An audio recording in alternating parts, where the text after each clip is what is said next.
Are wondering whether this is just the tip of the iceberg and are urging both the Catholic Church and authorities to investigate further. Rafael Romo, CNN, Sao Paulo, Brazil. Well, as we mentioned earlier, Irish singer and activist Sinead O'Connor will be on the programme. She's now joined our online chat. That is, you can find it at, that is, cnn.com/connect. Well, some critics say the Pope needs to do more to fix this crisis of confidence in the Church, while others say he's already taken positive steps towards healing. Well, joining us now to talk about the Church's future, Patrick Walsh, co-founder of Irish Survivors of Child Abuse. He's here in London. And Paul Dunbar, co-founder of CountMeOut.ie. He's in Cork in Ireland.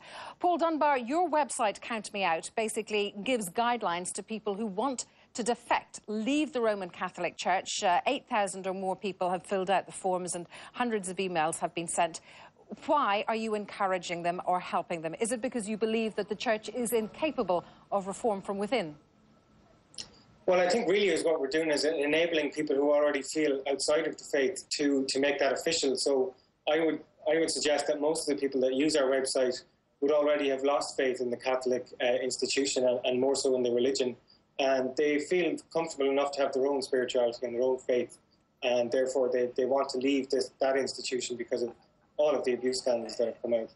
Because of the abuse, but is there any possibility, do you think, that the Church can be reformed from within? Or are those who are on your website more or less saying for them it's a lost cause?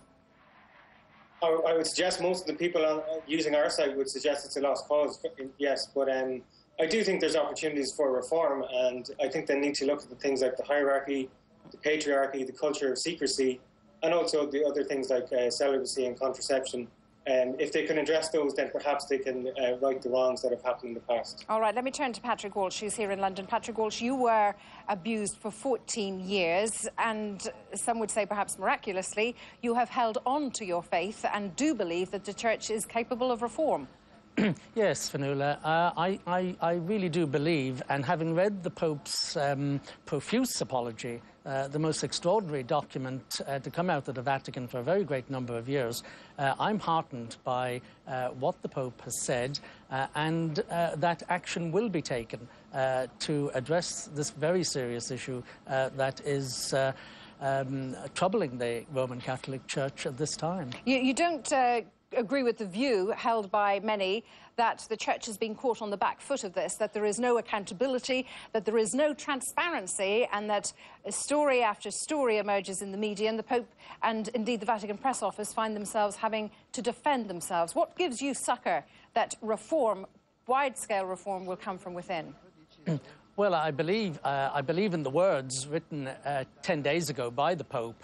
I really do. I have to have faith that the leader of the Roman Catholic Church is sincere when he utters the words of abject apology addressed to individuals like myself who suffered years and years of abuse in Catholic institutions in Ireland.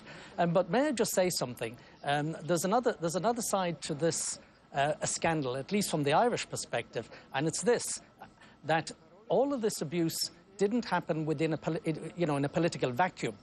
There were people in the secular powers that aided and abetted this abuse, and so far they have not been made accountable. Well, I mean, that is obviously a very tall statement. I mean, where is the proof for this, or is this urban folklore? No, it's not urban folklore. It's if you read the Rhine report and other reports that have come out over the last number of years, and please take it from me, the people in secular authority showed far too much deference to the Church in the old days, and the rest, as I say, is history. They thought they were doing the Church a big favour by creating a conduit through which tens of thousands of children were fed to the Church religious orders. And they did that outside of the law.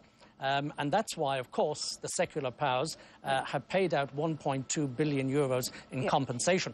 Paul Dunbar, if I may turn to you. I mean, you say that you don't believe that the Church is capable of reform. Your website was set up, indeed, after the publication of the Rhine report into sexual abuse in Ireland, which was published in May of last year.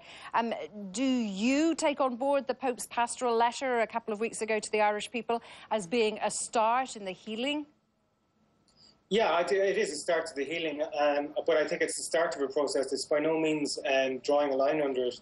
I don't think the Pope addressed everything he should have in the letter. There was no admission of the Vatican's culpability in the cover-up. And I think it was a little too heavy on canon law as well, and not civil law. So I think there are still issues there to be clarified. I think it's good that he came down so heavy on the bishops, and he asked them to reflect on their positions. But I would also suggest that people in the Vatican and people in the upper echelons of the Vatican would need to reflect on their positions and how they aided and abetted the cover-up. Patrick Walsh in London. There we must leave it, I'm afraid. And also Paul Dunbar in Cork. Thanks very much indeed.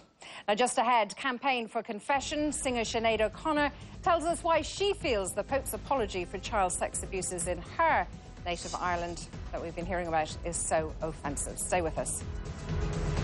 The city is the spiritual and governing centre of the Roman Catholic Church.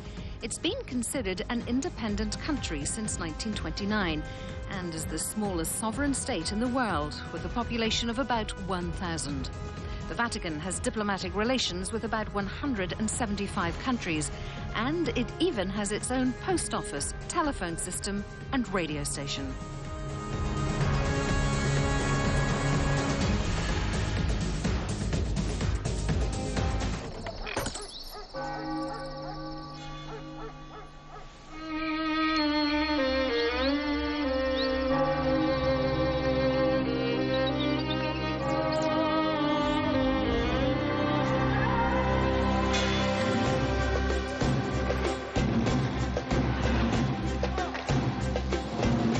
Macedonia, timeless.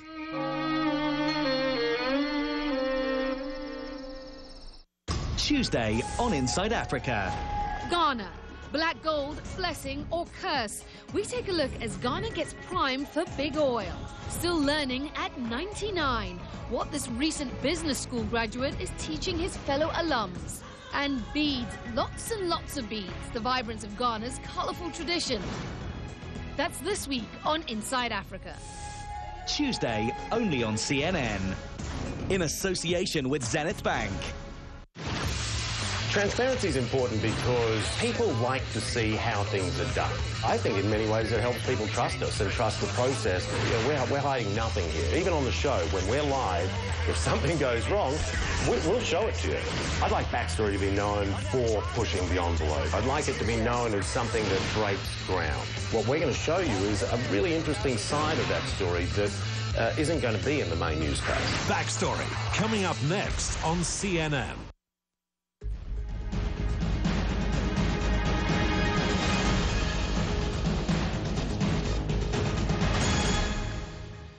I'm Fred Pleitgen in Berlin, and here in Germany, the homeland of Pope Benedict XVI, the sexual abuse scandal in the Catholic Church has clearly hurt that institution. More and more people are coming forward and claiming to have been abused by priests dating back as far as the 1950s and 60s. So far,